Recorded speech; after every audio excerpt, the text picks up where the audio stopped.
Hello friends, very warm welcome to all of you and welcome to the cutup show. And पिछले session में हम लोगों ने already discuss कर चुका है कौन कौन से लेक्चर मैंने फिनिश कर दिए हैं। तो हिस्ट्री के लेक्चर मैंने फिनिश कर दिए हैं कितने 4 आवर्स में, जोग्राफी के 3 आवर्स में, एंड ऑलरेडी इकोनॉमिक्स के मैंने 1.5 आवर्स में लेक्चर फिनिश कर दिए हैं। तो आप लोगों ने अभी तक नहीं देखा तो डिस्क्रिप्शन बॉक्स में जाकर ज़रूर देखें। और पॉलिटी के पार्ट 1 ऑलरेडी मैंने फिनिश कर दिया है, ठीक है, इसको भी ज़रूर देखें, मेरे वीडियोस में मिल जाएंगे और मैं अपने डिस्क्रिप्शन बॉक्स में भी डाल दूंगा। और ये हमारा पॉलिटी का नेक्स्ट चैप्टर जो है पार्ट 2 जो रहेगा, ठीक है, वो रहेगा। और ये जो है लास्ट सेशन रहेगा पॉलिटी का भी, ठीक है। तो इस लेक्चर में हम लोग पॉलिटी को भी ख़त्म करेंगे, ठीक है। और लेक्चर आने से पहले मैं चाहता हूँ कि आप लोग ज़्यादा से ज़्यादा मेरे चैनल को अगर जो सब्सक्राइब नहीं किए हैं तो सब्सक्राइब करें। Please do like share and subscribe, और शेयर करें अपने दोस्तों के साथ ताकि ये जो है मैक्सिमम पीपल तक पहुंच सके, ठीक है। ठीक है दोस्तों, तो without wasting any time we are starting our session. तो नीति आयोग के बारे में हम लोग इस लेक्चर में जानते हैं, ठीक है। पहले नीति आयोग का नाम क्या था? Planning commission. प्लानिंग कमीशन को ही रिप्लेस करके क्या नीति आयोग बनाया गया? कब? 1 जनवरी, ठीक है, 2015 में, ठीक है। 1 जनवरी 2015 को जो है नीति आयोग का गठन हुआ। 15 मार्च 1950 को कुछ प्लानिंग कमीशन के बारे में हम लोग जानते हैं। 15 मार्च 1950 को जो है प्लानिंग कमीशन का गठन किया गया। कब? जवाहरलाल नेहरू के शासनकाल में, ठीक है। वाज नॉट डिस्क्राइब कॉन्स्टिट्यूशन में, इसका डिस्क्रिप्शन नहीं है। कॉन्स्टिट्यूशन में नीति आयोग का भी डिस्क्रिप्शन नहीं है। तो याद रहेगा 2 फंक्शन थे इसके प्लानिंग कमीशन के। क्या? 5 ईयर प्लान बनाता था और मनी का जो है फाइनेंस करता था between state ministry. State ministry को जो है मनी का फाइनेंस प्लानिंग कमीशन ही करता था। अब नीति आयोग के बारे में हम लोग जानते हैं। नीति आयोग को भी जो है कॉन्स्टिट्यूशन में डिस्क्राइब नहीं किया गया है। 1 जनवरी 2015 को ये लागू हुआ था। इसका फुल फॉर्म क्या है? National institution for transforming India. तो फुल फॉर्म याद रखिएगा, कभी कोई क्वेश्चन में पूछ देते हैं। दिल्ली में इसका हेडक्वार्टर है। इसको थिंक टैंक ऑफ इंडिया भी बोला जाता है। चलिए आगे हम लोग देखते हैं ये क्या सजेस्ट करता है। पीपल ऑफ इंडिया जितने भी हैं उनके वेलफेयर के लिए, उनके अच्छे काम के लिए सोशल और इकोनॉमिक मैटर का डिस्कशन जो है या सजेशन जो है नीति आयोग ही करता है, ठीक है।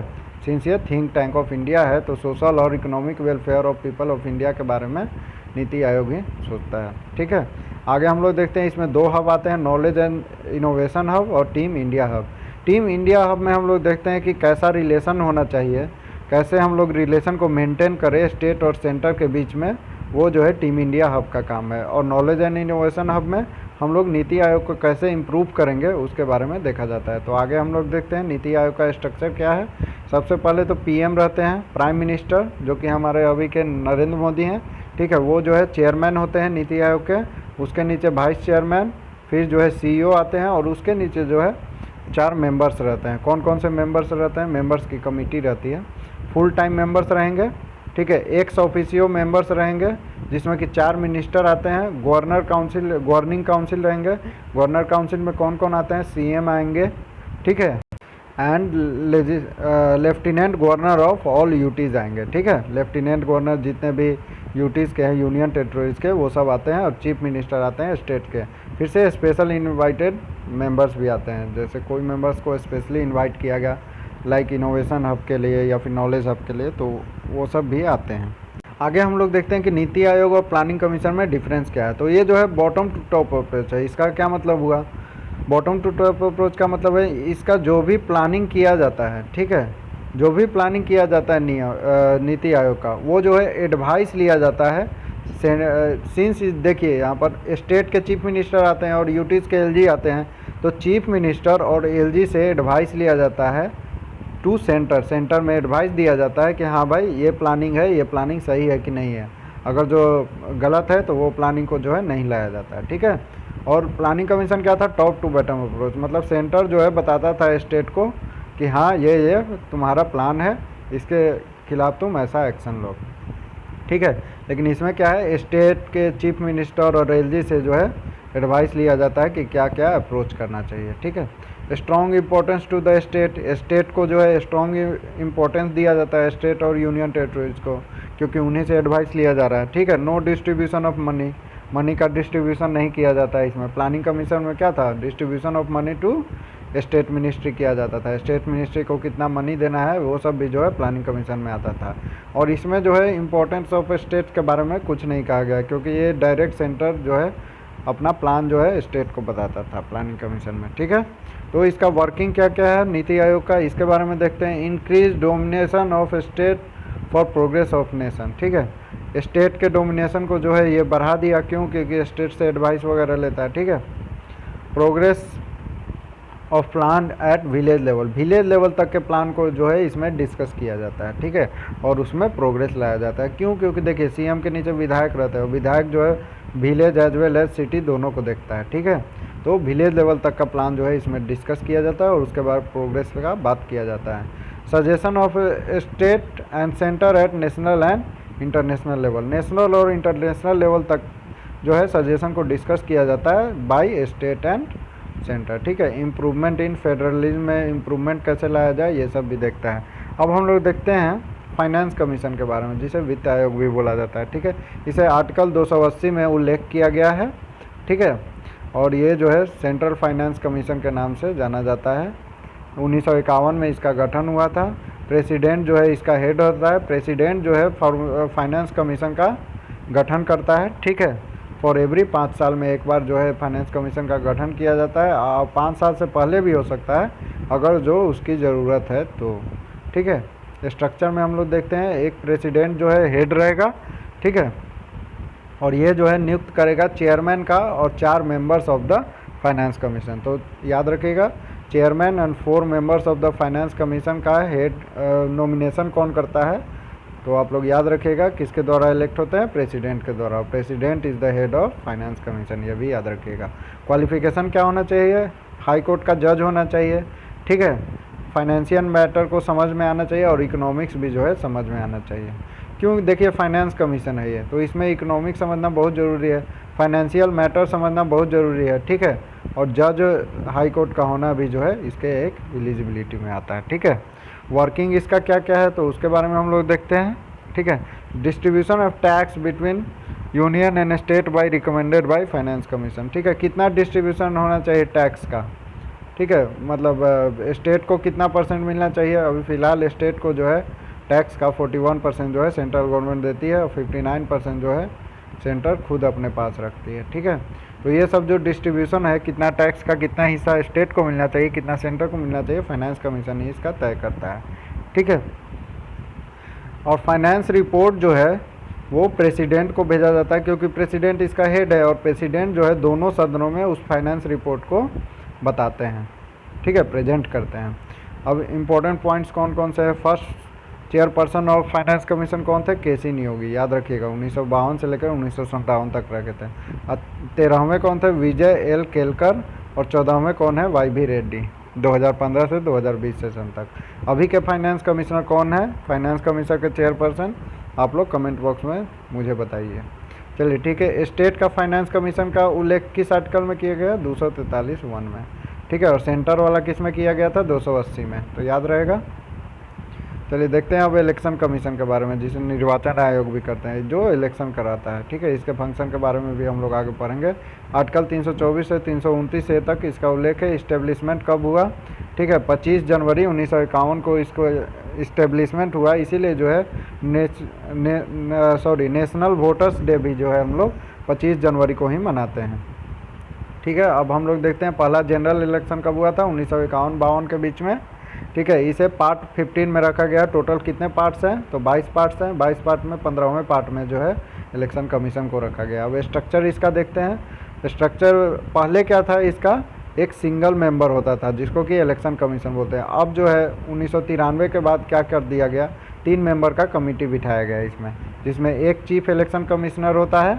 ठीक है, जिसका कि कौन नॉमिनेशन करता है? प्रेसिडेंट करता है, याद रखिएगा। और 2 जो है इलेक्शन कमिश्नर रहता है। ठीक है, ये भी किसके द्वारा सेलेक्ट किए जाते हैं? तो प्रेसिडेंट के द्वारा ही सेलेक्ट किए जाते हैं। और ये कब तक जो है टेन्योर रहता है इनका? तो 6 साल का कार्यकाल रहता है, या फिर 65 साल के उम्र में जो है ये रिटायर कर जाते हैं। ठीक है, इनमें से जो पहले आ जाए वही जो है इनका टेन्योर हो जाएगा। ठीक है, तो आप लोग याद रखिएगा, चीफ इलेक्शन कमिश्नर रहते हैं, इसके अंदर 2 इलेक्शन कमिश्नर रहते हैं, दोनों को जो है प्रेसिडेंट सेलेक्ट करता है और 6 साल का टेन्योर रहता है, या 65 साल की उम्र में ये जो है अपना पद छोड़ देते हैं। चलिए ठीक है, रिजाइन दे देते हैं। इलेक्शन कमिश्नर के बारे में जानते हैं हम लोग। तो सैलरी इसका जो है सुप्रीम कोर्ट के जज के बराबर होता है, और ये सैलरी इनको कहाँ से मिलता है? कंसोलिडेटेड फंड से। कंसोलिडेटेड फंड के बारे में मैंने इकोनॉमिक्स वाले चैप्टर में बता दिया है, ठीक है, तो आप लोगों ने नहीं देखा है तो उसे ज़रूर देख लें, और मुझे कमेंट बॉक्स में भी लिखें कि कंसोलिडेटेड फंड क्या होता है। चलिए ठीक है, इलेक्शन कमिश्नर का जो वोज है is describe in 3rd schedule. Election commission का शपथ जो लेता है वो जो है 3rd शेड्यूल में बताया गया है, ये इंपॉर्टेंट पॉइंट है, देख लीजिएगा। वर्किंग इसका क्या है? तो इलेक्शन करता है सभी मेंबर का, डेट बताता है कि इलेक्शन का डेट कब होगा, ठीक है, इलेक्शन में कितने खर्चे आएंगे यही बताएगा, इलेक्शन में ट्रांसपेरेंसी रखना ताकि कोई धोखाधड़ी ना हो इलेक्शन के दौरान, ये सब भी उसी का काम है। कैंडिडेट वोटर आईडी का जो है मेकिंग जो है यही करता है इलेक्शन कमीशन, ठीक है। वोटर आईडी कौन बनाता है? Election commissioner. To distribute election symbol, election का सिंबल कैसा होना चाहिए? हाथी छाप होना चाहिए या कमल छाप, ये भी जो है डिस्ट्रीब्यूशन जो है इलेक्शन कमीशन ही करता है।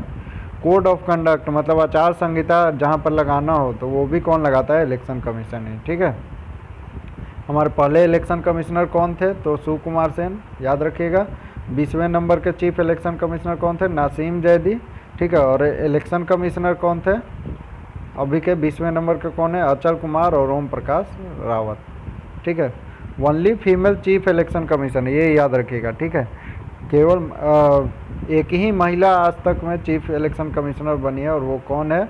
BS रामा देवी, याद रहेगा, ठीक है। पहले क्या था कि 21 साल के एज में जो है वोटिंग का एज था कि 21 या 21 से ज़्यादा है तभी आप वोटिंग कर सकते हैं, लेकिन अमेंडमेंट आया जो 61वां अमेंडमेंट 1988 में जो आया, उसके बाद क्या हुआ, वोटिंग एज को कम कर दिया गया। 18 या 18 से ज़्यादा के एज वाले जो है अब वोट कर सकते हैं, ठीक है। और ये जो है अडॉप्ट किया गया, मतलब फॉलो किया गया 1989 के चुनाव से। अब देखिए, हमारे जब हम वोटिंग करने जाते हैं, अगर जो किन्होंने वोट दिया होगा तो उनके नेल पर जो है इंक लगाया जाता है। वो इंक में कौन सा केमिकल कंपाउंड रहता है? सिल्वर नाइट्रेट रहता है, ये याद रखिएगा, कभी कोई क्वेश्चन पूछता है।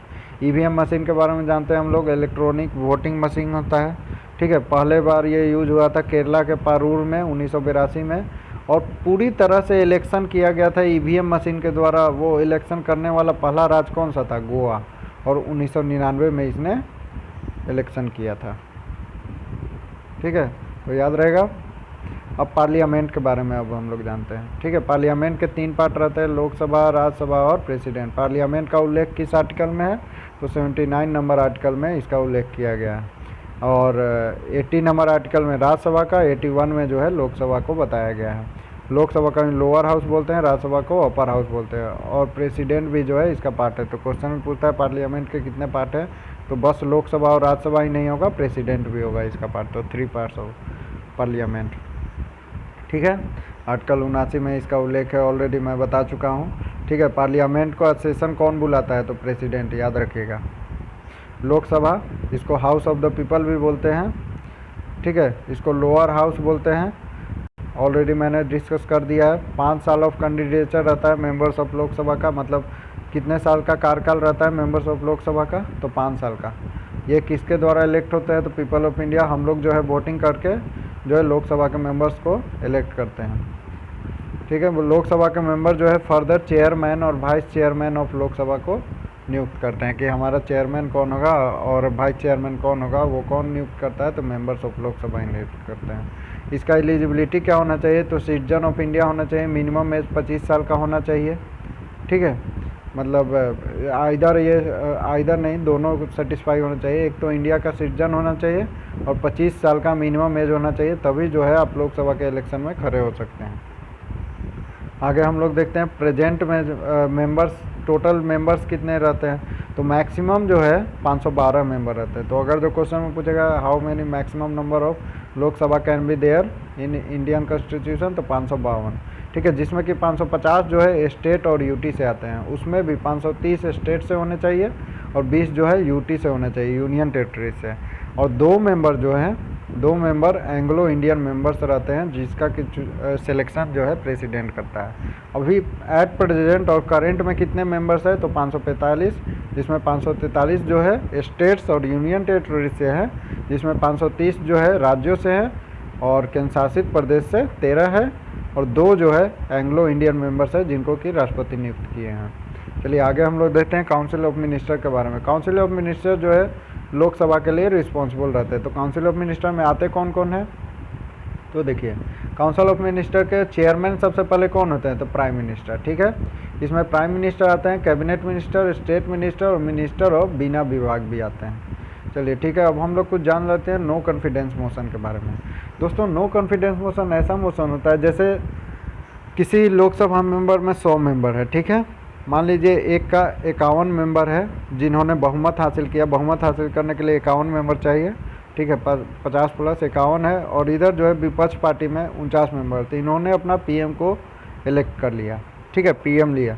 अब क्या होता है, कुछ समय बाद देखते हैं ये लोग 6 महीने बाद ये लोग जो है 2 लोकसभा मेंबर जो है इधर से उठकर इधर आ जाते हैं। तो इधर कितने हो जाएंगे, 51, और इसमें से 2 घट जाएंगे, 49। तो ये लोग क्या कर देते हैं, नो कॉन्फिडेंस मोशन फाइल कर देते हैं लोकसभा में। ठीक है, जब फाइल करते हैं तो तब जो है ये पीएम जो है उनको प्रूफ करना होता है कि नहीं हम लोग जो है मेजोरिटी में हैं, मतलब इनको प्रूफ करना रहता है कि हम लोग जो है 51 मेंबर हैं या फिर मेजोरिटी में हैं अभी भी।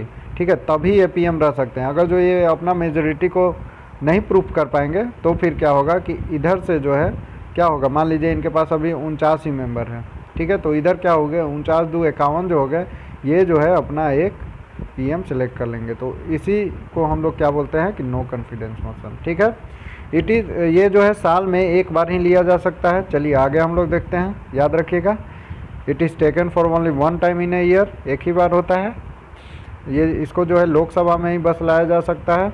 तीसरा पॉइंट क्या है कि एक मेंबर जो है रिटेन नोटिस देगा 50 मेंबर के साथ मिलकर नो कॉन्फिडेंस मोशन के बारे में। तो आज तक only PM who get confidence motion, जिनको कि नो कॉन्फिडेंस मोशन नहीं मिला है, मतलब कॉन्फिडेंस मोशन मिला है, वो कौन से हैं, विश्वनाथ प्रताप सिंह। तो इनको नो कॉन्फिडेंस मोशन के द्वारा हटाया गया था। ठीक है, नो कॉन्फिडेंस मोशन को ही हम लोग क्या बोलते हैं, अविश्वास प्रस्ताव इन हिंदी। ठीक है, अब हम लोग देखते हैं 1/10 member should be present for proceeding और वर्किंग ऑफ लोकसभा। लोकसभा का प्रोसीडिंग होने के लिए, सेशन होने के लिए 1/10 ऑफ द मेंबर तो प्रेजेंट होने ही चाहिए। ठीक है, पहली फीमेल लोकसभा चेयरमैन कौन थी, तो मीरा कुमार। ठीक है, पहले चेयरमैन कौन थे, तो जीवी मावलंकर, याद रखिएगा। और प्रेजेंट में तो ओम बिरला है ही। ठीक है, जीरो सेशन किसको कहते हैं, time gap between question hour जो है और वर्किंग आवर एक होता है, ठीक है, लोकसभा में। तो इन दोनों के बीच में जो टाइम गैप मिलता है उसको हम लोग क्या बोलते हैं, जीरो सेशन। तो याद रखिएगा, कभी कोई क्वेश्चन पूछ देता है जीरो सेशन क्या होता है। ठीक है, ये याद रखिएगा। फर्स्ट फीमेल लोकसभा चेयरमैन कौन थी, मीरा कुमार। अब हम लोग आते हैं राज्यसभा के बारे में। राज्यसभा को हम लोग क्या बोलते हैं, अपर हाउस बोलते हैं। देखिए जिस तरह से उसमें अविश्वास प्रस्ताव को लाकर, नो कॉन्फिडेंस मोशन को लाकर भंग किया जा सकता था, राज्यसभा को आप लोग भंग नहीं कर सकते हैं, हम लोग भंग नहीं कर सकते हैं। ठीक है, ये जो है स्टेट के जो है विधानसभा, जिनको कि लेजिस्लेटिव असेंबली बोलते हैं, उनके मेंबर्स जो है राज्यसभा के मेंबर्स का सिलेक्शन करते हैं। ठीक है, तो मतलब जितने भी स्टेट्स हैं, राज्य हैं, उनके विधानसभा में जितने भी मेंबर्स हैं वो वोट करते हैं कि राज्यसभा में है हम लोग के ये मेंबर रहने चाहिए, ये मेंबर रहने चाहिए। हर एक 2 साल में 1/3 ऑफ द मेंबर को जो है निकाला जाता है इनसे। ठीक है, मतलब मान लीजिए 30 मेंबर हैं टोटल, तो 2 साल में जो है 10 मेंबर को जो है ये निकाल दिया जाएगा और उनके जगह जो है +10 मेंबर अलग से फिर रखा जाता है, ऐड किया जाता है। न्यू मेंबर्स आर एडेड, इसीलिए इसको जो है हम लोग परमानेंट हाउस बोलते हैं। ठीक है, और लोकसभा को क्या बोलते हैं, टेम्प्रोरी हाउस बोलते हैं, क्योंकि हर एक 5 साल के बाद जो है उसके मेंबर्स चेंज हो जाते हैं। 6 साल जो है टेन्योर रहता है राज्यसभा मेंबर्स का। ठीक है, इनकी नियुक्ति मतलब 6 साल के लिए की जाती है, याद रहेगा, मतलब 6 साल इनका कार्यकाल रहता है। वाइस प्रेसिडेंट जो है चेयरमैन रहते हैं राज्यसभा के। अभी फिलहाल के चेयरमैन कौन है राज्यसभा के, एम वेंकैया नायडू, याद रखिएगा।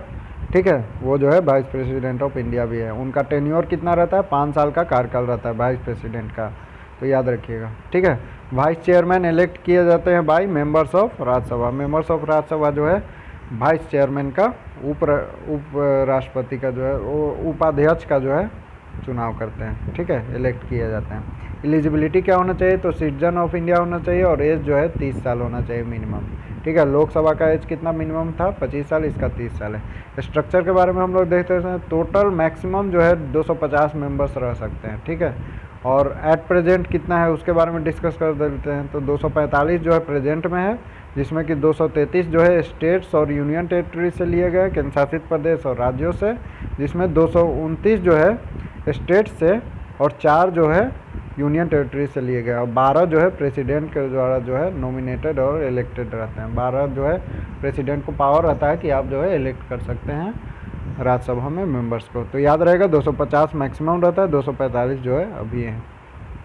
आगे हम लोग देखते हैं Chaudhary Charan Singh didn't participate in parliament. Chaudhary Charan Singh ही जो है ओनली पीएम थे, ओनली प्राइम मिनिस्टर थे जो कि पार्टिसिपेट नहीं किए थे पार्लियामेंट में। पहला चेयरमैन कौन थे राज्यसभा के, तो एस राधाकृष्णन। याद रहेगा पहला वाइस चेयरमैन कौन थे, एस बी कृष्णमूर्ति राव, ठीक है, कृष्णमूर्ति राव याद रहेगा।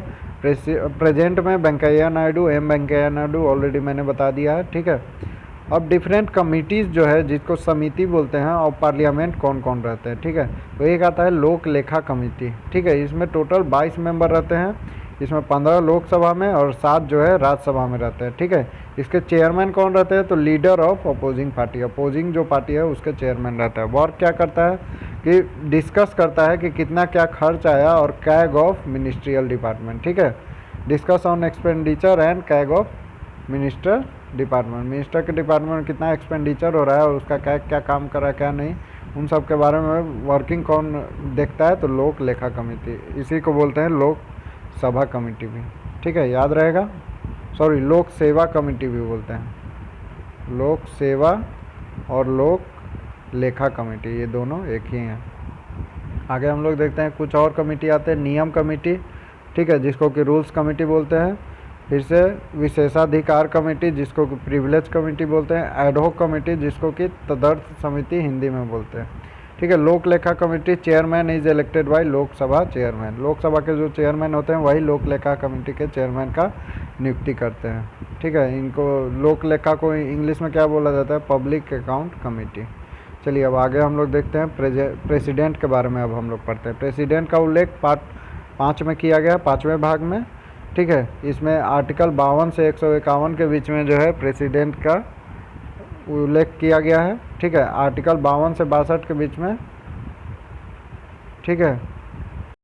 सॉरी, यूनियन के बारे में बताया गया है आर्टिकल 52 से 151 के बीच में, और आर्टिकल 52 से 62 के बीच में प्रेसिडेंट क्या होता है, उनके पावर क्या है, कैसे वो क्या रिजाइन देंगे क्या नहीं, ये सब बताया गया है 52 से 62 के बीच में, ठीक है। आर्टिकल 52 जो है बताता है कि India should have a president, ये बहुत इंपॉर्टेंट है, क्वेश्चन बहुत पूछे जाता है इससे, इंडिया के पास प्रेसिडेंट रहना चाहिए, किस आर्टिकल में उल्लेख है, तो आर्टिकल 52 याद रखिएगा। बहुत बच्चे कंफ्यूज कर जाते हैं आर्टिकल 51, लेकिन आर्टिकल 51 नहीं होगा, ठीक है। हेड ऑफ जुडिशियरी कौन होता है, मतलब हमारे जो हाई कोर्ट, सुप्रीम कोर्ट, ये सब के हेड कौन रहते हैं, प्रेसिडेंट, याद रखिएगा, ठीक है। एलिजिबिलिटी क्या होना चाहिए, सिटीजन ऑफ इंडिया होना चाहिए, मिनिमम एज जो है 35 साल होना चाहिए, लोकसभा का मिनिमम एज 25 साल, राज्यसभा 30 साल और प्रेसिडेंट 35 साल। प्रेसिडेंट सबसे बड़े हैं तो उनका एज भी सबसे बड़ा होगा, याद रखिएगा 35 साल मिनिमम एज होना चाहिए। Eligible to be a member of Lok Sabha, Lok Sabha के मेंबर होने के लिए एलिजिबल होना चाहिए। इनका सैलरी कितना रहता है, ₹1.5 लाख पर मंथ, और इनको कोई टैक्स नहीं देना पड़ता है, ठीक है। विदाउट एनी टैक्सेस जो है प्रेसिडेंट जो है सैलरी 1.5 लाख पर मंथ रहता है, 1.5 लाख का सैलरी, ठीक है। अब आगे हम लोग देखते हैं प्रेसिडेंट का इलेक्ट कौन करेगा, वो जो है आर्टिकल 54 में इसके बारे में बताया गया है, ठीक है। तो कौन इलेक्ट करेगा, तो इलेक्टेड मेंबर ऑफ राज्यसभा के जो इलेक्टेड मेंबर है वो इलेक्टेड मेंबर ऑफ लोकसभा, और एमएलए जो है स्टेट्स के 28 स्टेट्स और 2 यूनियन टेरिटरीज को भी इसमें शामिल किया गया, दिल्ली और पुडुचेरी के, ये सब मिलके जो है प्रेसिडेंट का इलेक्शन करते हैं, ठीक है। ये वोट देते हैं कि ये हमारा प्रेसिडेंट होना चाहिए। और प्रेसिडेंट का जो इलेक्शन होता है वो सिंगल ट्रांसफरेबल वोटिंग सिस्टम के द्वारा होता है। इसका मतलब क्या है, वोटिंग अकॉर्डिंग टू प्रायोरिटी, जैसे 2 प्रेसिडेंट के चुनाव में ए और बी खड़ा होता है, ठीक है। तो इसको वोट कैसे करना है, मान लीजिए किसी पर्सन ने सेलेक्ट किया ए को पहले, फिर जो है बी आएगा, ठीक है, सी भी रख लेते हैं, फिर जो है सी आएगा। किसी ने बी को प्राथमिकता दिया, फिर बोला कि ए आएगा, फिर आएगा सी। किसी ने फिर जो है बी को प्राथमिकता दिया, फिर सी, फिर ए। तो यहाँ पर हम लोग देखते हैं कि बी का जो है प्राथमिकता ज़्यादा रहता है, तो उसी के अनुसार पर जो है प्रायोरिटी जो है बी का ज़्यादा मिल रहा है, तो उसी के अनुसार जो है बी को प्रेसिडेंट चुन लिया जाता है। तो ऐसे जो है प्रेसिडेंट का वोट किया जाता है, जिसको कि क्या बोलते हैं, सिंगल ट्रांसफरेबल वोटिंग सिस्टम। तो याद रहेगा, इसमें वोट अकॉर्डिंग टू प्रायोरिटी, आप किसको ज़्यादा प्रायोरिटी दे रहे हैं। कौन कौन राज्यसभा के मेंबर्स, लोकसभा के मेंबर्स, एमएलए जो जितने भी है स्टेट के, वो सब जो है इसका चुनाव करते हैं, ठीक है, वोट देते हैं प्रेसिडेंट इलेक्शन के लिए। Chief justice of supreme court जो है गिवन होत बाय प्रेसिडेंट के द्वारा जो है चीफ जस्टिस जो रहते हैं सुप्रीम कोर्ट के, वो जो है ओथ दिया जाता है, ठीक है, शपथ लेते हैं प्रेसिडेंट किसके द्वारा, तो chief justice of supreme court जो है शपथ दिवाते हैं प्रेसिडेंट का।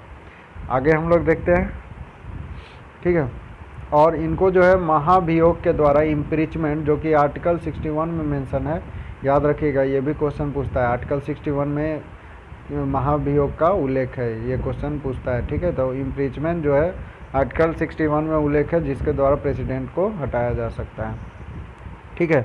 और इसको कहाँ पर लाया जाता है, पार्लियामेंट में जो है महाभियोग को डिस्कस किया जाता है बाय लोकसभा एंड राज्यसभा, ठीक है। लोकसभा के जो है 1/4 members right notice to president को नोटिस करते हैं, लोकसभा में जितने भी मेंबर्स हैं उसके 1/4 भाग। अगर जो 2/3 ऑफ द वोट जो है उसके पक्ष में निकलता है, तब तो राष्ट्रपति को हटा दिया जाएगा, ठीक है, राष्ट्रपति को हटाने के पक्ष में। अगर जो नहीं निकलता है, तब जो है इसे इनवैलिड करार दिया जाएगा। और सेम जो है राज्यसभा के साथ भी होता है, मतलब राज्यसभा के 1/4 मेंबर जो है नोटिस करते हैं प्रेसिडेंट को, 2/3 अगर जो वोट मिल जाता है तो ठीक, नहीं मिला तो उसे इनवैलिड दिया जाएगा। और 14 दिन के बाद ऐसा देखा जाता है, ठीक है, जिस दिन नोटिस लिखे उसके 14 दिन बाद। अब आगे हम लोग देखते हैं, पावर्स क्या क्या होता है प्रेसिडेंट के द्वारा पास, ठीक है। तो प्रेसिडेंट जो है काउंसिल ऑफ मिनिस्टर को चुनता है एज सजेस्टेड बाय पीएम। प्रधानमंत्री बोलते हैं कि ये काउंसिल ऑफ मिनिस्टर को आप चुनिए, और चुनने का काम कौन करते हैं, प्रेसिडेंट ही करते हैं, इलेक्ट करते हैं, ठीक है।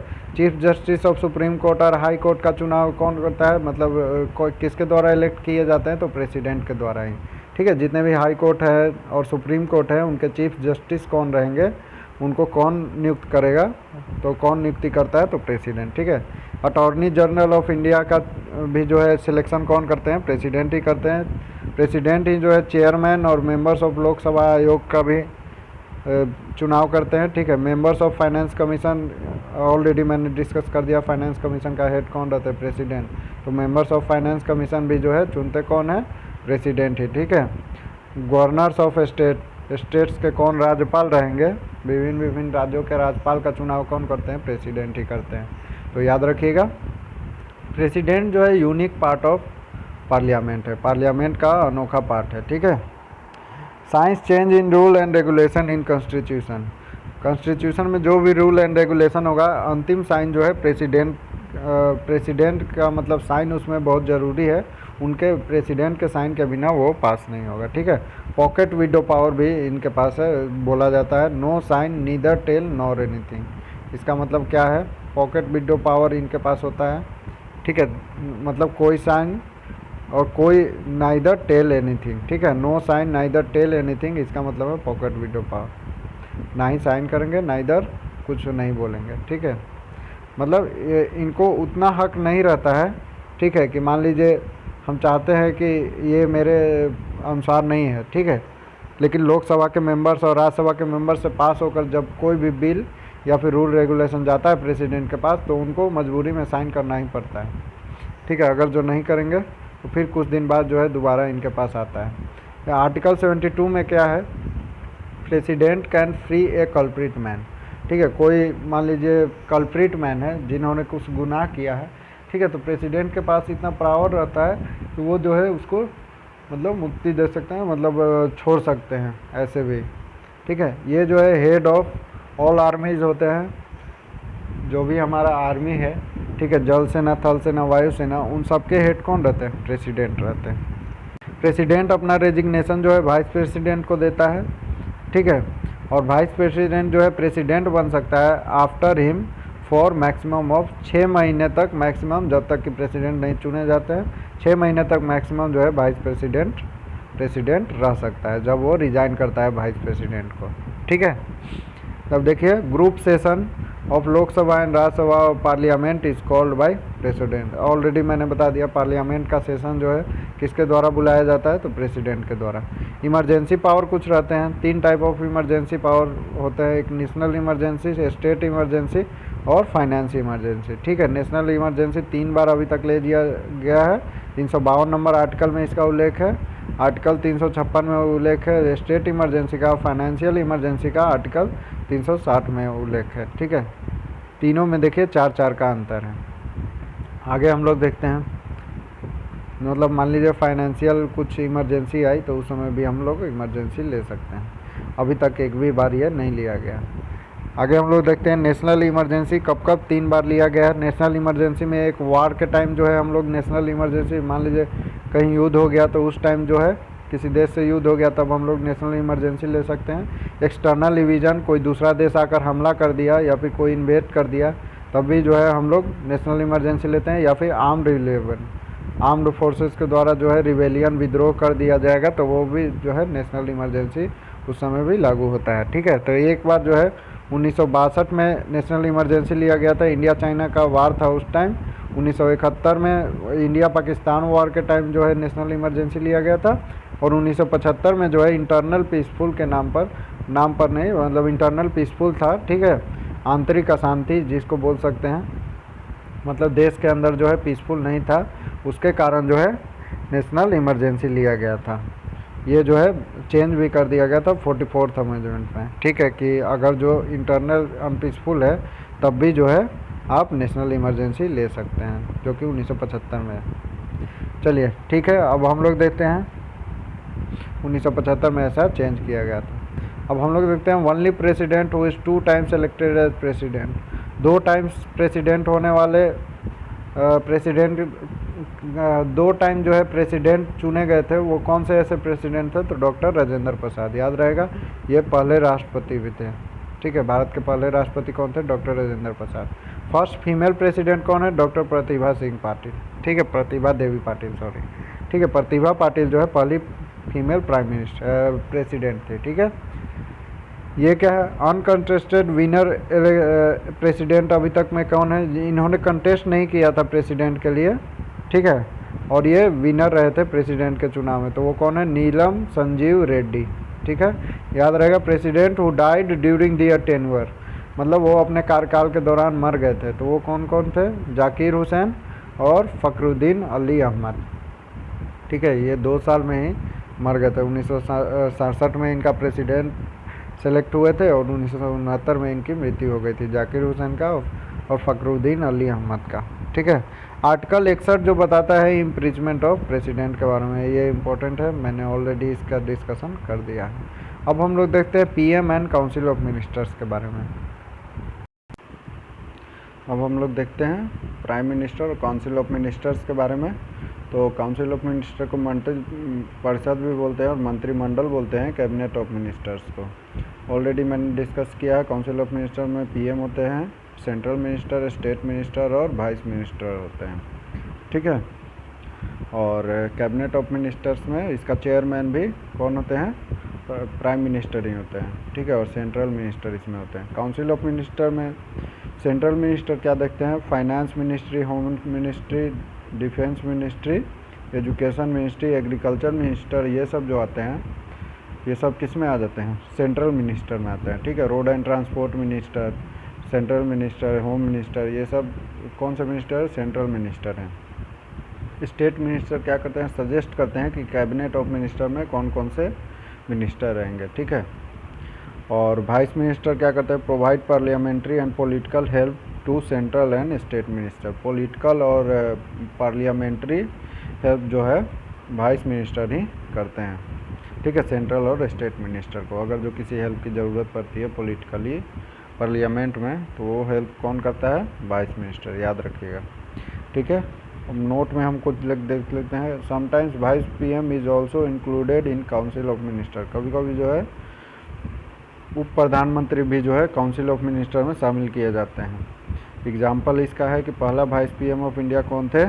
सरदार वल्लभ भाई पटेल। याद रहेगा, ड्यूरिंग जवाहरलाल नेहरू के रीजन में सरदार वल्लभ भाई पटेल जो है vice prime minister of India थे, जो कि जो है काउंसिल ऑफ मिनिस्टर में इंक्लूड किए गए थे। इंदिरा गांधी के टाइम में मोरारजी देसाई जो है इंक्लूड किए गए थे।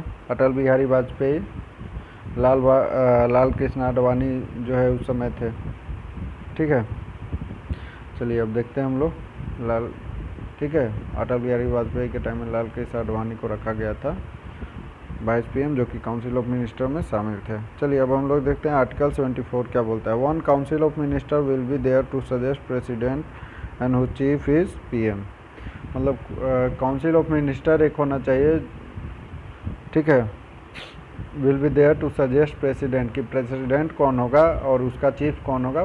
Prime minister. ऑलरेडी हम लोगों ने पढ़ चुका है, ठीक है, कि वो आर्टिकल 74 में है। ठीक है, काउंसिल ऑफ मिनिस्टर होना चाहिए जिसका कि चीफ मतलब चेयरमैन कौन होना चाहिए? Prime minister.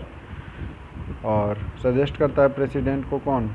यही काउंसिल ऑफ मिनिस्टर। आर्टिकल 75 क्या बोलता है? प्रेसिडेंट जो है पीएम का चुनाव करवाएगा, on suggestion of PM council of minister जो है इलेक्ट किया जाएगा। ऑलरेडी हम लोग डिस्कस कर चुके हैं इस बात को कि पीएम को कौन इलेक्ट करता है? प्रेसिडेंट। और काउंसिल ऑफ मिनिस्टर को भी प्रेसिडेंट ही इलेक्ट करता है ऑन द सजेशन, जैसे जैसे सजेशन देगा, जिस जिसको बोलेगा वैसे वैसे जो है प्रेसिडेंट सेलेक्ट करता है। किसके सजेशन पर? प्राइम मिनिस्टर के सजेशन पर आएगा। आर्टिकल 75 में रिटन है।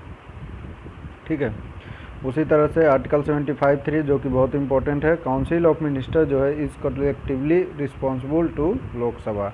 लोकसभा के लिए रिस्पॉन्सिबल, सामूहिक रिस्पॉन्सिबल कौन है? कलेक्टिवली मीन्स सामूहिक।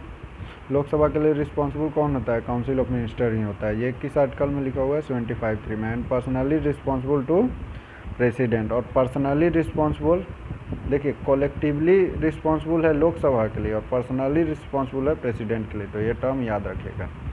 ठीक है, it is told about duty of PM for president. PM has to give information about union from time to president.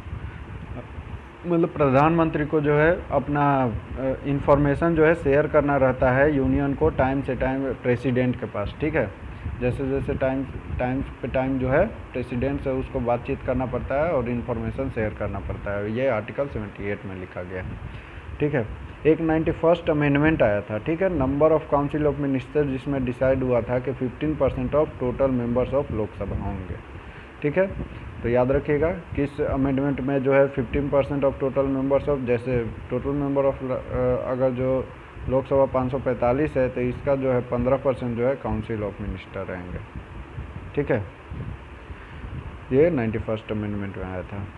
First finance minister हम लोग का जॉन मथाई है, ऑलरेडी मैंने डिस्कस कर चुका है। First education minister Abul Kalam Azad, याद रखिएगा। First law minister Bhimrao Ambedkar. Eligibility क्या है काउंसिल ऑफ मिनिस्टर के लिए? ठीक है, तो ये मेंबर ऑफ पार्लियामेंट होना चाहिए।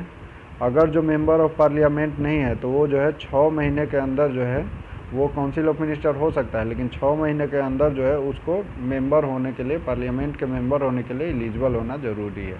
ठीक है, तो संसद का अगर जो मेंबर नहीं भी है तो 6 महीने के लिए वो हो सकता है, लेकिन 6 महीने के अंदर उसको अपनी सदस्यता को दिखाना होगा कि हाँ मैं पार्लियामेंट का मेंबर हूँ, मतलब काबिल बनना होगा। Important points regarding prime minister, तो मिनिमम एज कितना होना चाहिए? 25 साल। PM whose reign is longest, सबसे ज़्यादा साल प्राइम मिनिस्टर के पद पर कौन रहे थे? जवाहरलाल नेहरू। पहला फीमेल प्राइम मिनिस्टर कौन थी? तो इंदिरा गांधी, आप लोग जानते ही होंगे। ठीक है, इनके टाइम में भी इमरजेंसी लगा था।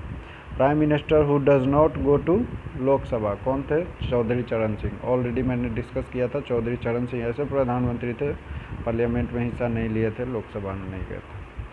ठीक है, PM who didn't get confidence motion, जो नहीं पाए थे वो कौन होंगे? विश्वनाथ प्रताप सिंह। ठीक है, पीएम ऑफ मोर, सबसे ज़्यादा एज के प्रधानमंत्री कौन बने थे? मोरारजी देसाई। और सबसे कम एज के प्रधानमंत्री आज तक के कौन है? राजीव गांधी। चलिए देखते हैं 3 PM who died during their tenure.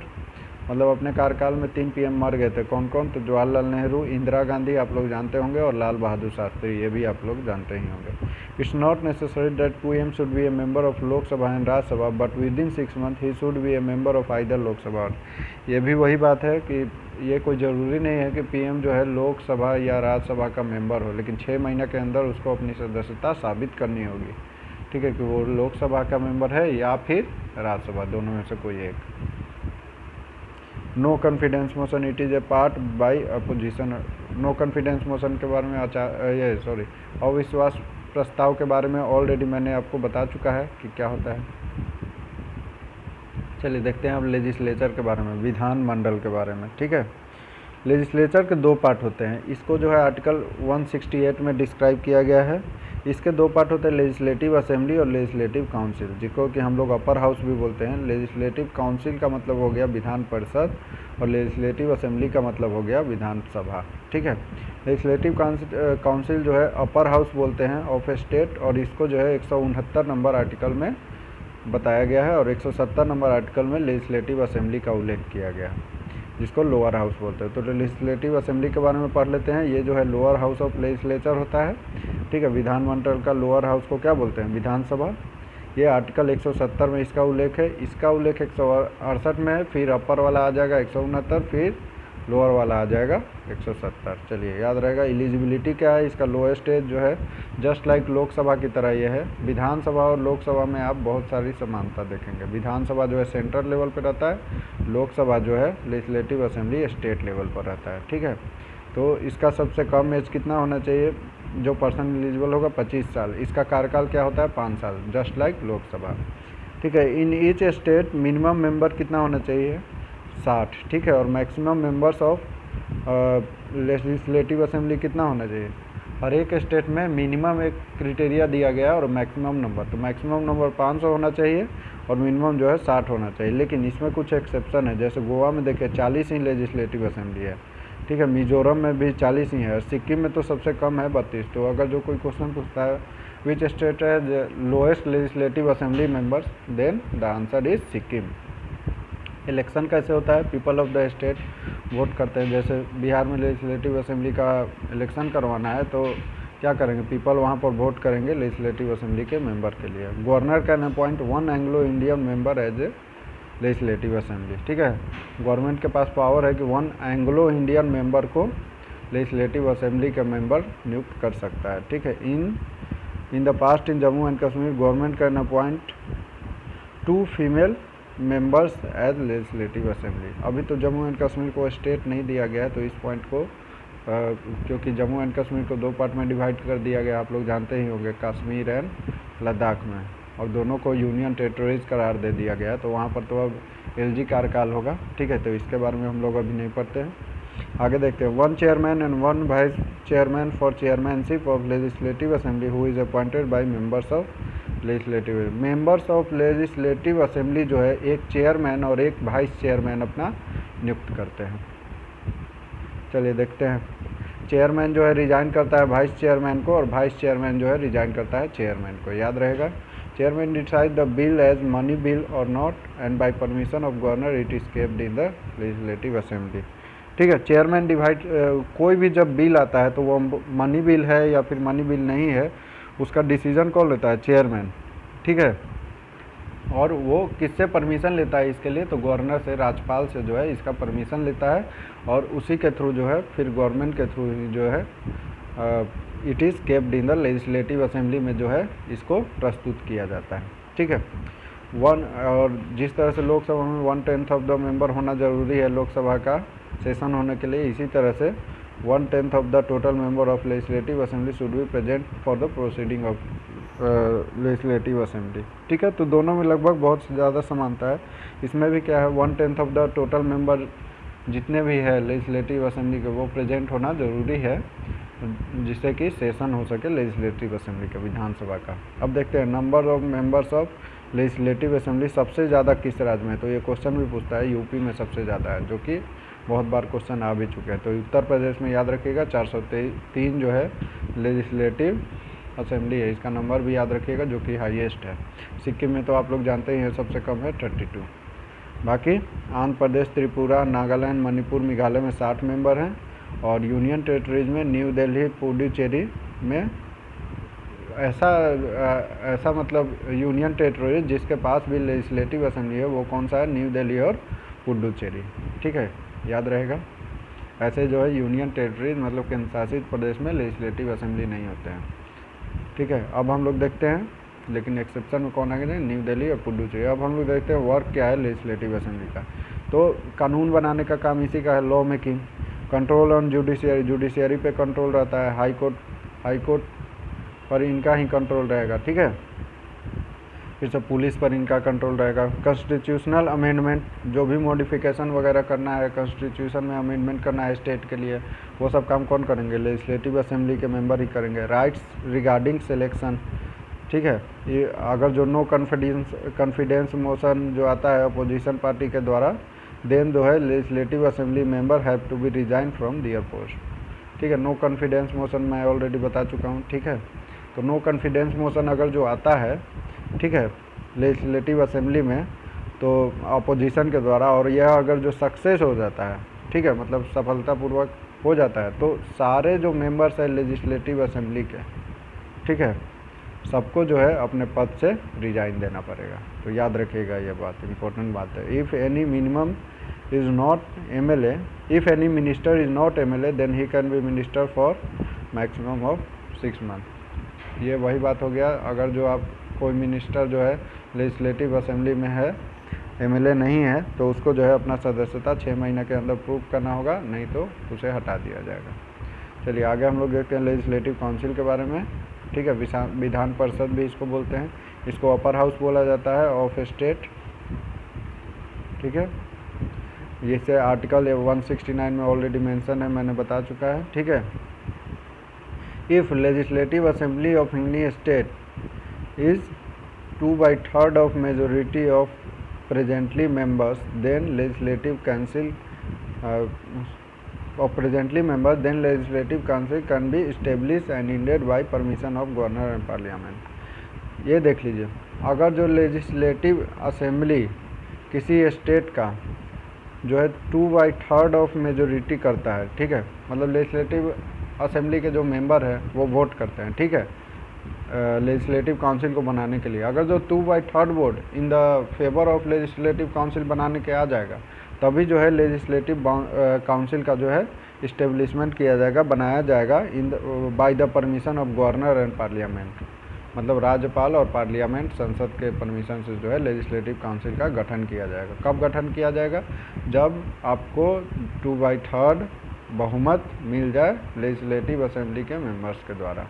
ठीक है, केवल 7 स्टेट है जिनके पास की लेजिस्लेटिव काउंसिल है एट प्रेजेंट। कौन कौन से, देखिए इसको याद करने के लिए TBJUKAM, तब्जू काम याद रखिएगा। ठीक है, T for Telangana, B for Bihar, J for Jammu and Kashmir. ठीक है, जम्मू एंड कश्मीर तो अभी चेंज हो चुका है कश्मीर एंड लद्दाख में, तो ये तो नहीं होगा, अभी 6 स्टेट हो जाएंगे। ठीक है, तबू काम याद रखिएगा। ठीक है, तबू काम। ठीक है, तेलंगाना, बिहार, यूपी और कर्नाटका। यूपी तो सबसे ज़्यादा लेजिस्लेटिव असेंबली इसी के पास है, 403। कर्नाटका, आंध्र प्रदेश और महाराष्ट्र। महाराष्ट्र भी जो है जनसंख्या के दृष्टि से सेकंड मोस्ट पॉपुलेटेड राज्य है। ठीक है, तो याद रहेगा। चलिए ठीक है, आगे हम लोग देखते हैं। और साउथ में हम लोग का आ जाएगा तेलंगाना और आंध्र प्रदेश और कर्नाटका। तेलंगाना और आंध्र प्रदेश क्या हुए, एक दूसरे से डिवाइड हुए थे, तो ये दोनों हो जाएंगे। चलिए ठीक है, अब आगे हम लोग देखते हैं। एलिजिबिलिटी क्या है, मिनिमम एज कितना होना चाहिए, 30 साल। ये जो है लेजिस्लेटिव काउंसिल वो राज्यसभा से मिलता जुलता टर्म है। राज्यसभा इन सेंटर और लेजिस्लेटिव काउंसिल इन स्टेट जो है मिलता जुलता है। तो देखिए मिनिमम एज कितना होना चाहिए, 30 साल। टेन्योर कितना रहता है, 6 साल। और इसमें भी देखिए हर एक 2 साल में 1/3 ऑफ द मेंबर जो है रिजाइन करते हैं और नया मेंबर जो है 1/3 मेंबर इलेक्ट किए जाते हैं। ठीक है, तो इसे भी हम लोग क्या बोल सकते हैं, permanent house of state. Total members of legislative council क्या होता है, 1/3 of total members of legislative assembly. ठीक है, मतलब लेजिस्लेटिव काउंसिल के मेंबर कितने हो जाएंगे, 1/3 of member of legislative council, याद रखिएगा। चलिए देखते हैं आगे। मिनिमम कितना मिनिस्टर होना चाहिए लेजिस्लेटिव काउंसिल में, तो 40 मेंबर होना चाहिए। लेकिन एक्सेप्शन इसमें जम्मू एंड कश्मीर 36 मेंबर, अभी तो जम्मू एंड कश्मीर का हम लोग नहीं पढ़ते हैं, इसे डिवाइड कर दिया गया कश्मीर और लद्दाख में। इलेक्शन के बारे में अब हम लोग पढ़ते हैं, ठीक है। By single transferable voting system election क्या होता है, ठीक है। ये किस इलेक्शन से होता है लेजिस्लेटिव काउंसिल का चुनाव, तो by single transferable voting method. तो ये क्या होता है, देखिए इसमें जो है डिवाइड किया जाता है, मतलब एक अगर जो पॉइंट है 100 पॉइंट है, तो इसमें जो है 50 पॉइंट इससे लिया जाएगा, 25 पॉइंट इससे लिया जाएगा, 25% इससे लिया जाएगा इलेक्शन, मतलब 50% वोट इससे लिया जाएगा, 50% ए मान लीजिए बी मेंबर से लिया जाएगा, 25% सी मेंबर से लिया जाएगा, तो इसको बोलते हैं सिंगल ट्रांसफरेबल वोटिंग मेथड। देखिए कैसे होता है। 1/3 जो है लोकल बॉडी जो रहता है उससे चुनाव किया जाता है, 1/3 जो है legislative assembly of the state से चुनाव किया जाता है, और 1/6 जो है गवर्नर बोलता है कि हाँ भाई इसको आना चाहिए, ठीक है, लेजिस्लेटिव काउंसिल का मेंबर होना चाहिए। 1/12 जो है मिडिल लेवल और अपर लेवल ऑफ टीचर्स जिनका कि 3 साल का एक्सपीरियंस रहता है, ठीक है, मिडिल स्कूल या फिर अपर मतलब हायर स्कूल के टीचर जिनका कि 3 साल एक्सपीरियंस रहता है, ये भी जो है इस चुनाव में भाग लेते हैं, ठीक है। और ये जो है ग्रेजुएट्स जो कि 3 साल के ज़्यादा एक्सपीरियंस रहते हैं, वो भी जो है सिंगल ट्रांसफरेबल वोटिंग मेथड के द्वारा लेजिस्लेटिव काउंसिल के चुनाव में भाग लेते हैं। तो याद रहेगा ये। आगे हम लोग देखते हैं 1/10 ऑफ द मेंबर प्रेजेंट रहना चाहिए लेजिस्लेटिव काउंसिल के मतलब प्रोसीडिंग के लिए, मतलब सेशन हो लेजिस्लेटिव काउंसिल का, ठीक है, उसके लिए क्या है कि 1/10 ऑफ द मेंबर प्रेजेंट रहना बहुत ज़रूरी है। 2 a chairman and vice chairman for legislative council, ठीक है, 2 मेंबर होने चाहिए चेयरमैन और वाइस चेयरमैन के लिए लेजिस्लेटिव काउंसिल के लिए। Bill can be stopped for almost of 4 months by legislative council. कोई भी बिल जो है 4 महीने तक लेजिस्लेटिव काउंसिल के हाथ में ये पावर रहता है कि 4 महीने तक कोई भी बिल को रोक के रख सकता है, ठीक है। टोटल नंबर ऑफ मेंबर्स, सबसे ज़्यादा मेंबर्स लेजिस्लेटिव काउंसिल किस में है, यूपी में, ठीक है। फिर एपी में कितने हैं, 100, ठीक है, 100 number of members of legislative council है यूपी में, जो कि हाईएस्ट है, ठीक है। आंध्र प्रदेश में 50 है, बिहार में 75 है, कर्नाटका में 75 है, महाराष्ट्र में 78 है और तेलंगाना में 40 है। तो याद रखिएगा। चलिए आगे हम लोग देखते हैं गवर्नर एंड चीफ मिनिस्टर के बारे में। गवर्नर का उल्लेख जो है आर्टिकल 153 में किया गया, ठीक है। आर्टिकल 153 क्या करता है कि एक गवर्नर होना चाहिए स्टेट में, ठीक है। एक governor can be governor of 2 और मोर देन 2 स्टेट। गवर्नर जो है 2 या 2 से अधिक राज्यों का भी स्टेट्स का भी गवर्नर हो सकता है। जैसे देखिए आनंदीबेन पटेल है, ठीक है, ये एमपी और यूपी दोनों की गवर्नर है, तो 2 स्टेट की गवर्नर है, ठीक है। तो गवर्नर जो है, राज्यपाल जो है एक या एक से अधिक स्टेट के भी गवर्नर हो सकती है। He is head of executive of state. ये जो है एग्जीक्यूटिव की हेड रहता है, ठीक है। किसी भी राज्य का एग्जीक्यूटिव का हेड कौन रहता है, गवर्नर, ठीक है। प्रेसिडेंट जो है यूनियन के एग्जीक्यूटिव का हेड रहता है उसी तरह से, ठीक है। जिस तरह से देश में प्रेसिडेंट होता है उसी तरह से पावर अप होल्ड करता है गवर्नर जो है स्टेट में, ठीक है। Council of minister for suggestion of governor which is collectively responsible for Vidhan Sabha, ठीक है। गवर्नर जो है रिस्पॉन्सिबल रहता है विधानसभा के लिए, लेजिस्लेटिव असेंबली के लिए। एग्जीक्यूटिव ऑफ स्टेट के बारे में अब हम लोग पढ़ते हैं। एग्जीक्यूटिव ऑफ स्टेट में कौन कौन सा आता है, ठीक है। एग्जीक्यूटिव ऑफ स्टेट के हेड कौन रहते हैं, गवर्नर, याद रखिएगा। एग्जीक्यूटिव ऑफ स्टेट में गवर्नर आता है, सीएम आता है, चीफ मिनिस्टर आता है, ठीक है, और लेजिस्लेटिव काउंसिल आता है और एडवोकेट जनरल भी आता है। अब देखते हैं there is appointment of vice governor for UTs. और जो भी यूनियन टेरिटरीज है, केंद्र शासित प्रदेश, उसमें जो है अपॉइंटमेंट होता है वाइस गवर्नर का, ठीक है, उपराज्यपाल का। 3 UTs having vice governor. Andaman and Nicobar के पास वाइस गवर्नर है, दिल्ली के पास है, और पुडुचेरी के पास जो है वाइस गवर्नर है, मतलब उपराज्यपाल है। अब अपॉइंटमेंट कौन करता है, प्रेसिडेंट जो है अपॉइंट करता है गवर्नर का। ये आर्टिकल 155 में लिखा हुआ है। आर्टिकल 153 याद रखिएगा, ठीक है। गवर्नर जो है एक स्टेट का होना चाहिए, ये बोलता है, ठीक है। 155 में क्या, प्रेसिडेंट अपॉइंट करता है गवर्नर को। एलिजिबिलिटी क्या हो जाता है, जस्ट प्रेसिडेंट के जैसा एज, मिनिमम एज कितना होना चाहिए, 35 साल। इंडियन सिटीजन होना चाहिए। There should be eligible to choose as a member of legislative assembly. ये एलिजिबल होना चाहिए to choose as a member of legislative assembly, चुनने के योग्य ये होना चाहिए। ठीक है। Chief justice of high court gives oath to governor. Governor को शपथ कौन ग्रहण करवाता है? तो चीफ जस्टिस जो है हाई कोर्ट का, वो गवर्नर को शपथ कराता है। ठीक है। और प्रेसिडेंट को chief justice of supreme court. ठीक है, प्रेसिडेंट को शपथ दिलाता है और हाई कोर्ट के चीफ जस्टिस जो है गवर्नर को शपथ दिलाता है। तो दोनों में समानता है। वो स्टेट है, ये यूनियन है। टेन्योर कितना रहता है? कार्यकाल 5 साल का रहता है। Only president can take resign और रिमूव डाउट गवर्नर। प्रेसिडेंट ही जो है रिजाइन ले सकते हैं। प्रेसिडेंट ही वैसे पर्सन है जो कि गवर्नर से रिजाइन ले सकते हैं। अब गवर्नर के पावर कौन कौन से हैं? तो लेजिस्लेटिव रिलेटेड, सीएम रिलेटेड और जुडिशियरी रिलेटेड हम लोग पावर देखते हैं। ठीक है। यूनिक पार्ट ऑफ लेजिस्लेचर इनको माना जाता है, विधानमंडल का यूनिक पार्ट इन्हें माना जाता है। गवर्नर ही जो है पहला सेशन जो भी लेजिस्लेचर का होता है, लेजिस्लेचर के पहले सेशन में जो पहला स्पीच होता है, ठीक है, वो कौन देते हैं? राज्यपाल ही देते हैं। It is mandatory to take permission governor for proceeding of money bill. Money bill को इंट्रोड्यूस करने के लिए, ठीक है, प्रोसीड करने के लिए गवर्नर का परमिशन लेना बहुत ज़रूरी है। Except money bill, any bill can be resent to legislator for rethink on it, but on second time governor has to be forcefully sign on that on returning of that bill। ठीक है। Money bill को छोड़ के बाकी और कोई भी bill है उसको लेजिस्लेचर में आप दोबारा से भेज सकते हैं, लेकिन दोबारा जब आप भेजिएगा तो गवर्नर को जो है फोर्सफुली जो है साइन करना ही पड़ता है। ठीक है। मान लीजिए कि कोई बिल आया, ठीक है, वो गवर्नर को नहीं पसंद है, तो वो उन्होंने क्या किया, गवर्नर ने वापस भेज दिया, रिटर्न कर दिया। तो फिर क्या जो है विधानसभा के जो मेंबर है फिर दोबारा जब भेजते हैं तो दोबारा जो है गवर्नर को साइन उस पर करना ही होगा। ठीक है।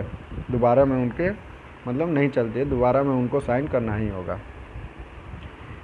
और सीएम रिलेटेड पावर देखते हैं। Give vote to CM. CM को शपथ कौन ग्रहण करवाता है? तो राज्यपाल, आप लोग जानते ही होंगे। चीफ मिनिस्टर को शपथ कौन ग्रहण करवाता है? राज्यपाल। And appoints legislative council on suggestion of CM. Legislative council को जो है अपॉइंटमेंट मतलब चुनते हैं ये कौन? गवर्नर। जब सजेशन देते हैं ये चीफ मिनिस्टर। ठीक है। चीफ मिनिस्टर सजेशन देते हैं कि मेरे इस मेंबर को आप लेजिस्लेटिव काउंसिल के मेंबर के रूप में ये चुनिए, तब ये जो है अपॉइंट करते हैं। जुडिशियरी रिलेटेड क्या है? डिस्ट्रिक्ट के जज को अपॉइंट करने का काम गवर्नर का ही है। ठीक है। जज जो हाई कोर्ट के जज है उनमें प्रेसिडेंट के सजेस्ट करते हैं, मतलब जो भी हमारे राष्ट्रपति हैं उनको ये सजेस्ट करते हैं कि इनको जो है स्टेट के हाई कोर्ट के जज के रूप में हम लोग रख रहे हैं। ठीक है। फिर से governor has not right to terminate जज ऑफ हाई कोर्ट। ये टर्मिनेट नहीं कर सकते हैं हाई कोर्ट के जज को। ठीक है। If session of legislature is not running then governor has power to urgently proceed session to which legislature है to proceed within 6 week. Governor के पास एक ऐसा भी पावर है कि अगर जो सेशन नहीं हो रहा है लेजिस्लेचर में, ठीक है, लेजिस्लेचर असेंबली में अगर जो मंत्रिमंडल में अगर जो सेशन नहीं हो रहा है, ठीक है, तो गवर्नर जो है प्रोसीड करवा सकते हैं सेशन, और लेजिस्लेचर में जो है सेशन प्रोसीड करने 6 वीक के अंदर जो है मेंबर्स को प्रेजेंट होना होगा ताकि वो सेशन कर सके। ठीक है, सेशन को प्रोसीड कर सके। जितने भी मेंबर्स है लेजिस्लेटिव असेंबली के उनको प्रेजेंट होना होगा 6 वीक के अंदर में और सेशन को प्रोसीड करना होगा। तो ऐसा पावर रहता है गवर्नर में। गवर्नर जो है भंग कर सकते हैं लेजिस्लेटिव असेंबली को भी। ठीक है। कैन अबीज legislative assembly. Governor call upon legislative assembly को बुलाते भी कौन है? ठीक है, गवर्नर ही। Governor has not right to stop legislative assembly. Legislative assembly को ख़त्म करने का कोई इनके पास राइट नहीं है। ठीक है। आगे हम लोग देखते हैं first female governor of Indian state के फर्स्ट फीमेल गवर्नर कौन थे? श्रीमती सरोजनी नायडू, याद रखिएगा। During president rule government rules the state. President rule जब होता है, ठीक है, राष्ट्रपति शासन के दौरान जो है राज्यपाल ही जो है स्टेट में रूल करते हैं। गवर्नर अपॉइंट्स लोक सेवा आयोग ऑफ, ठीक है, ऑफ स्टेट, मतलब लोक सेवा आयोग का मतलब PSC होता है, पब्लिक सर्विस कमीशन, जिसका एग्ज़ाम भी लिया जाता है। जैसे बिहार का पब्लिक सर्विस कमीशन हो गया BPSC, महाराष्ट्र का हो गया MPSC, Maharashtra public service commission. तो गवर्नमेंट ही जो है लोक सेवा आयोग को अपॉइंट करते हैं कि पब्लिक सर्विस कमीशन कौन होगा। ठीक है, चीफ मिनिस्टर के बारे में पढ़ते हैं। गवर्नमेंट अपॉइंट करता है चीफ मिनिस्टर को, ऑलरेडी मैंने बताया, ये आर्टिकल 164(1) में उल्लेख किया गया है इसका। हेड ऑफ लेजिस्लेटिव काउंसिल कौन रहते हैं? Chief minister. ठीक है, एग्जीक्यूटिव ऑफ स्टेट का हेड कौन रहते हैं? गवर्नर। ठीक है, एंड और पावर इसका कौन इस्तेमाल करता है? एग्जीक्यूटिव ऑफ स्टेट का पावर किसके हाथ में रहता है? तो चीफ मिनिस्टर के हाथ में। भले ही गवर्नर इसके राज्यपाल हेड रहते हैं, लेकिन पावर सारा किसके हाथ में रहता है? चीफ मिनिस्टर के हाथ में। ठीक है, आर्टिकल 167 क्या बोलता है? CM's right related to acknowledgement of governor. CM का जो राइट है गवर्नर के उपलक्ष्य में, ये सब आर्टिकल 167 में उल्लेख किया गया है। लॉन्गेस्ट टाइम तक, आज तक सबसे ज़्यादा टाइम तक चीफ मिनिस्टर रहने वाले कौन है? तो ज्योति बसु 1977 से लेकर 2000 तक रही थी ये चीफ मिनिस्टर। ठीक है, ये वेस्ट बंगाल की सीएम रही थी, के सीएम रहे थे। चलिए देखते हैं। तो ज्योति बसु जो है वेस्ट बंगाल के सीएम थे, मुख्यमंत्री, जो कि 1977 से 2000 तक 23 साल तक लॉन्गेस्ट टाइम सीएम भी रह चुके हैं। अब एडवोकेट जनरल ऑफ स्टेट के बारे में पढ़ते हैं, जिनको कि एजीएस भी बोल सकते हैं, एडवोकेट जनरल ऑफ स्टेट। इसे आर्टिकल 165 में मेंशन किया गया है। इसे higher law officer of state बोला जाता है। सबसे ऊंचे पद के लॉ ऑफिसर जो है यही रहते हैं। Suggest in judiciary as well as to the government of state. Judiciary में जो है ये सजेशन देते हैं। ठीक है, सेंटर में जो है अटॉर्नी जनरल ऑफ इंडिया रहता है और स्टेट में एडवोकेट जनरल ऑफ स्टेट रहता है। तो ये बात याद रखिएगा कि सेंट्रल में जो है एजीआई रहता है, ठीक है, और एजी रहता है स्टेट में, तो याद रखिएगा। चलिए अब हम लोग देखते हैं पंचायती राज सिस्टम के बारे में। ठीक है, पीआरएस इसका शॉर्ट फॉर्म है। इसका एम क्या था, ये I think last he topic होगा। ठीक है, तो पंचायती राज सिस्टम के बारे में अब हम लोग देखते हैं। इसका एम क्या है? Strengthen and realign village. अब हम लोग तो देख चुके हैं कि चलिए ये स्टेट लेवल पर, जिले लेवल पर, स्टेट लेवल, सेंट्रल लेवल पर सीएम रहते हैं। ठीक है, एमएलएज रहते हैं। ठीक है, लेकिन अब हम लोग को ये देखना है सेंट्रल लेवल पर, जैसे होम मिनिस्टर हो गए, ठीक है, फाइनेंस मिनिस्टर हो गए, तो ये उतना नीचे तक तो नहीं देख पाएंगे, क्योंकि ये लोग सेंट्रल लेवल पर, ऊपर लेवल पर आते हैं। तो नीचे लेवल तक के देखने के लिए हम लोग ने पंचायती राज सिस्टम को बनाया है। ठीक है, इसका एम क्या है कि विलेज लेवल पर जो है हमारे मेंबर्स क्या कर रहे हैं, पीपल क्या कर रहे हैं, उस सबको, पीपल को क्या चाहिए, सोशल इकोनॉमिक हेल्प चाहिए, उन सबको स्ट्रेंथन करने के लिए, मजबूती देने के लिए पंचायती राज सिस्टम का निर्माण किया गया है।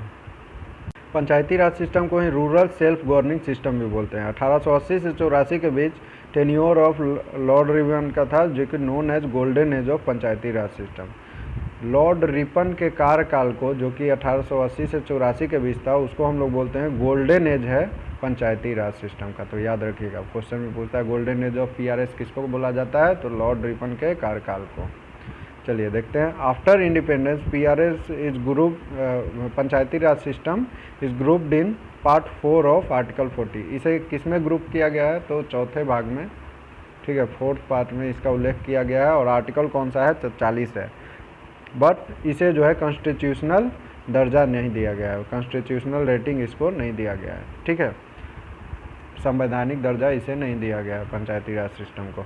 अब देखते हैं डिफरेंट कमिटीज़ फॉर पीआरएस कौन कौन सा है, कौन कौन से कमिटी जो है पंचायती राज सिस्टम में आते हैं।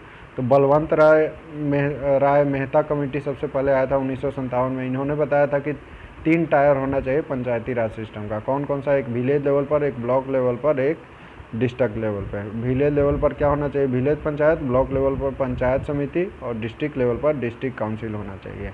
ठीक है, तो क्वेश्चन में पूछता है बलवंत राय मेहता समिति जो आया था सबसे पहला समिति, उन्होंने कितना tyre of Panchayati Raj system का उल्लेख किया था? तो 3।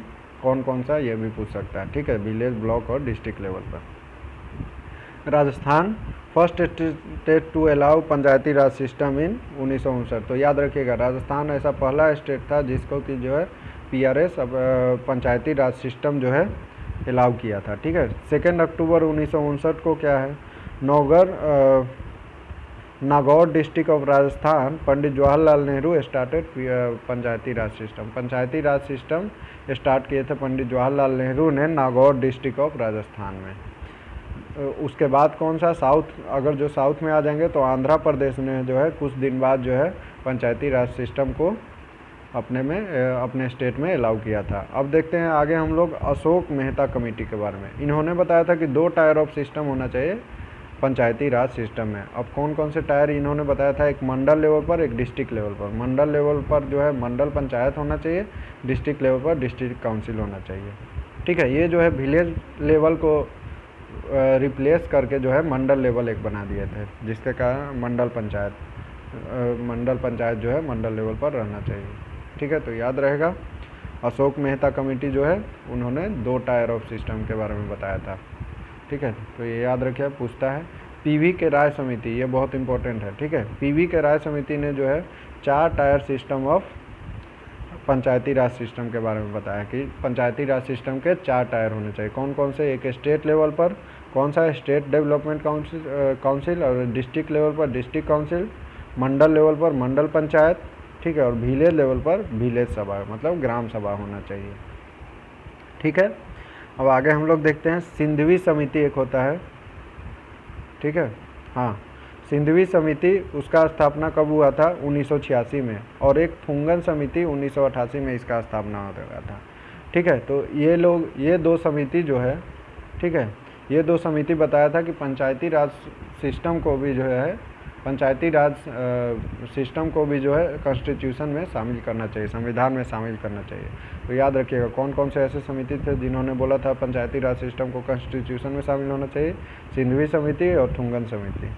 ठीक है, 73वां अमेंडमेंट आया 1993 का। ठीक है, ये क्या किया, पंचायती राज सिस्टम को, इन दोनों समिति जिन्होंने इसका उल्लेख किया था कि पंचायती राज सिस्टम जो है कॉन्स्टिट्यूशन में शामिल होना चाहिए, तो 73वां अमेंडमेंट आता है 1993 में, जो कि पंचायती राज समिति को, ठीक है, सिस्टम को कॉन्स्टिट्यूशन में शामिल कर लेता है। In part 9 of 16 new articles 243 का क से न में, ठीक है, एंड इन 11th शेड्यूल। ठीक है, कब पीआरएस को प्लेस तो किया गया था, लेकिन कहाँ पर, तो 9वें भाग में। ठीक है, और 16 न्यू आर्टिकल लाया गया था 243 में, 243 नंबर आर्टिकल में इसका शामिल किया गया था, और 11th शेड्यूल में शामिल किया गया था। ठीक है, तो 73वें अमेंडमेंट 1993 में पंचायती राज सिस्टम को कौन से आर्टिकल में दिया गया था, तो 243। कौन से भाग में, तो 9वें भाग में। कौन से शेड्यूल में शामिल किया गया था, तो 11th शेड्यूल में, याद रखिएगा। ठीक है, 29 subject to be for working in 11th schedule of, 29 subjects को वर्किंग सब्जेक्ट्स माना गया था 11th schedule for PRS. Panchayati Raj system जो है वर्क करेगा 29 सब्जेक्ट में, ये बताया गया था 11th शेड्यूल ऑफ पीआरएस में। ठीक है, 11th शेड्यूल में ही पीआरएस को शामिल किया गया था, पंचायती राज सिस्टम को। अब आगे हम लोग देखते हैं 73वां अमेंडमेंट 1993 के बारे में कुछ पढ़ लेते हैं। ठीक है, तो ये बताता है कि पॉपुलेशन अगर जो 20 लाख से ज़्यादा है तो हमारा 3 टायर सिस्टम होगा। ठीक है, पॉपुलेशन अगर जो 20 लाख से कम है, ठीक है, तो वहाँ पर क्या होगा, 2 टायर सिस्टम होगा। ठीक है, और कॉन्स्टिट्यूशनल प्लेस जो है मिला था पीआरएस को, पंचायती राज सिस्टम को, 73वें अमेंडमेंट 1993 में। पंचायत इलेक्शन जो है हर एक 5 साल में होगा। If panchayat is terminated then it will appoint within 6 month. Panchayat को अगर जो ख़त्म कर दिया जाता है तो 6 महीने के भीतर अंदर जो है मतलब फिर से अपॉइंटमेंट होगा पंचायत का। ठीक है, SC ST और वुमेन को जो है रिजर्वेशन मिलेगा 1/3 ऑफ द सीट। इसीलिए आप लोग देखते होंगे कहीं पर पंचायत का इलेक्शन होता है तो वहाँ पर महिला को खड़ा किया जाता है, भले रूल वहाँ उसके पति करे, लेकिन नाम जो है महिला का दिया जाता है। क्यों? क्योंकि देखिए शेड्यूल कास्ट, शेड्यूल ट्राइब और वुमेन को 1/3 ऑफ द सीट का रिजर्वेशन है वहाँ पर। ठीक है, establishment of finance commission in each state, ये बताया था 73वां अमेंडमेंट 1993 कि फाइनेंस कमीशन का इस्टेब्लिशमेंट होगा हर एक स्टेट में। अब हम लोग देखते हैं rural development minister watches different parts of Panchayati Raj system. अब पंचायती राज सिस्टम तो बन गया, उसको देखते कौन है, तो rural development minister. State government is responsible for election of gram panchayat. ग्राम पंचायत का इलेक्शन कौन करवाता है, तो स्टेट गवर्नमेंट जो है इसके लिए रिस्पॉन्सिबल रहता है। चलिए आगे अब हम लोग देखते हैं पंचायत समिति is an administrative authority on block level. Panchayat समिति जो है एडमिनिस्ट्रेटिव अथॉरिटी होता है ब्लॉक लेवल पर, ठीक है, मंडल लेवल पर। तो ये था हमारा लेक्चर, तो ये हमारा पॉलिटी का पूरा लेक्चर ख़त्म हो चुका है। ठीक है, और ज़्यादा से ज़्यादा इसे शेयर और लाइक करें, और अभी तक आपने सब्सक्राइब नहीं किया है तो please subscribe my channel, and for more updates press the bell icon. और मैं ऐसे ही और भी अपडेट्स लाता रहूँगा, ठीक है, आप लोग के लिए, तो ज़्यादा से ज़्यादा इसे सब्सक्राइब करें। चलिए ठीक है, थैंक यू, मिलते हैं अगली बार, बाय बाय।